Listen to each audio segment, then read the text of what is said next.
Hope is the currency of the future in the present. My question to you would be, is justice totally blind today?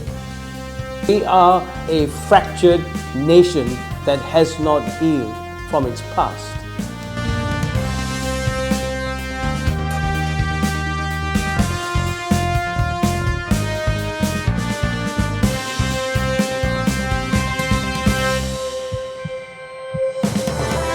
Vision, passion, politics, policy. This is HEARTtalk with Dr. Charleslee.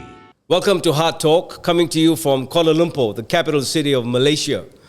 You know, if this is the first time that you're visiting this particular website, I want you to do three things: subscribe, share, and like it, because there's no other place than this podcast called HEARTtalk. Now, HEARTtalk is actually a conversation. It's not an interview. It's about heart-to-heart matters that really depend upon you and where you are in this life. And I love to talk about matters concerning the heart. You're talking about wealth. You're talking about politics, policy, everything on kitchen table. Dato Dr Venugopal Balchand is a leading cardiothoracic surgeon here in Kuala Lumpur. He is a fellow of the Royal College of Surgeons of Edinburgh and has worked as a consultant at the National Heart Centre for 15 years before embarking into the private sector. Now, I began this series of conversations called Quo Vadis Malaysia. It's a Latin phrase for "Where are you going, Malaysia?" Okay. Because I was not only puzzled but intrigued that after 60 years of formation and now 61, I say that this is a fractured nation, Venu, Yes. unhealed, yet to be healed, and they're still on crutches. And this is a cost today where there's a crisis of identity, national identity, multicultural identity, to be a Malaysian. And I want your thoughts about it, because as a Malaysian of Indian ethnic origin, where do you see this country going? Well, I think for a start, being Malaysian is an emotion, all right? I think it is more than paperwork, your passport, where you were born, where did you study, what language you do, and things like that. No, it is an emotion. I spent 18 years of my life in India as a student, but I am not an Indian. I am a Malaysian because I was born here, I work here. Malaysia made me who I am, and it is that kind of passion, commitment, and emotion that makes you belong to a particular country. Unfortunately, I think Malaysia is at a crossroads. For various reasons, political or otherwise, there is a big group of people who want a mono-ethnic kind of progress. And that's not what Malaysia is all about. Malaysia is about being a melting pot of very different races. Not only the races, the people between Malaya and East Malaysia. I mean, there is so much of diversity, but all molded into one being. And that is what is very unique about it's Malaysia. It's unique, isn't it? Yeah, it is absolutely unique. I mean, you are from Sabah, Sarawak. I am from Malaya. Ideally, we should be two different individuals, but we have the same passion for the country. Correct. You are worried that it is a fractured nation, that it has not healed. I would be a bit more optimistic to say that just because we cannot see a path forward, it doesn't mean that it is not there. Yes. So I just hope that the values of the founding fathers, the founding fathers never intended this to be a mono-ethnic nation. I think they wanted it to be a glorious country that would be a kind of a model, a replica for other nations to follow. Yes. And I'm sure you agree that maybe on the ground, even today, a lot of people get along very well with each other. Yes. If I have performed about 10,000 operations in my career so far, the majority of them are not of people of my own origin. Yes. The Absolutely. number of Indians I have operated, Yes. Indian Malaysians or Indian Indians, is only about 20-30%. So I personally think, and let me tell you, the Malays or the Chinese whom I have operated upon are no less grateful to me.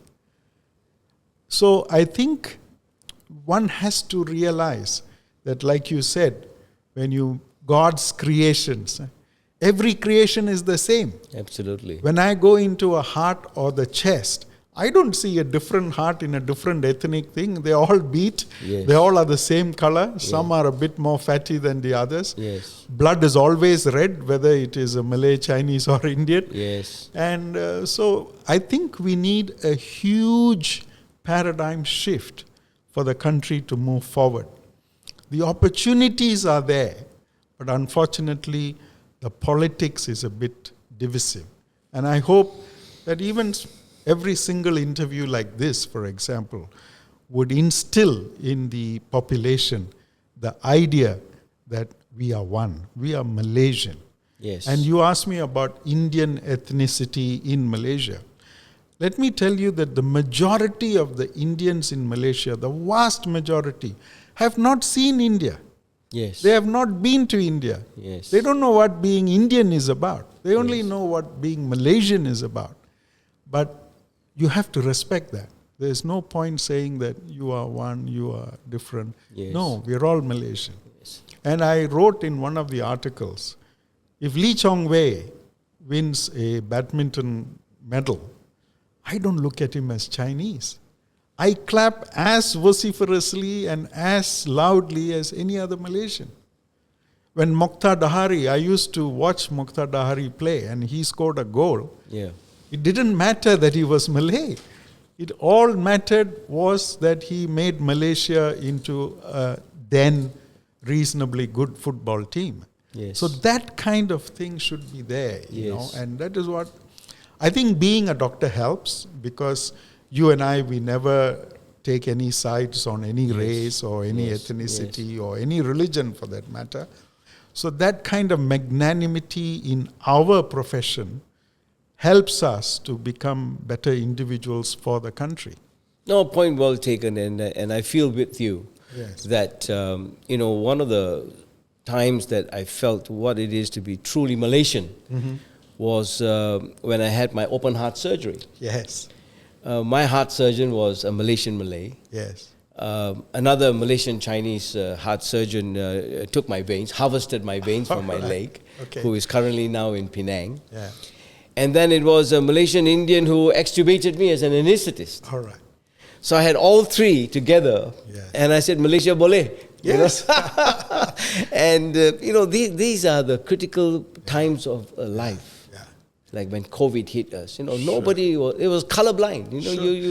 And Charlie, I would like to reiterate this. At any moment in time in Malaysia, there are instances of, say, an Indian doctor operating on a Chinese patient, which is what I just did. The anesthetist happened to be Malay.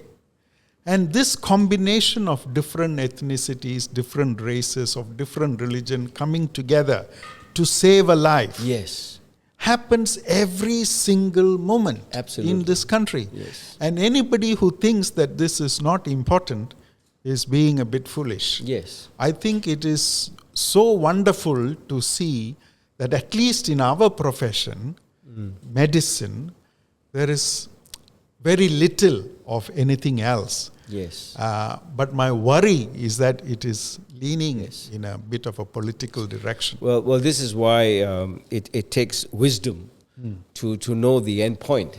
And as I said, there are fault lines. Just like countries have earthquakes without even knowing it, but there are fault lines. And if we are not aware that those fault lines can actually blow up into situations which are out of control. And another incident, and I'm sure you will relate with me, was when I was in the army and I did my military service for 2 years.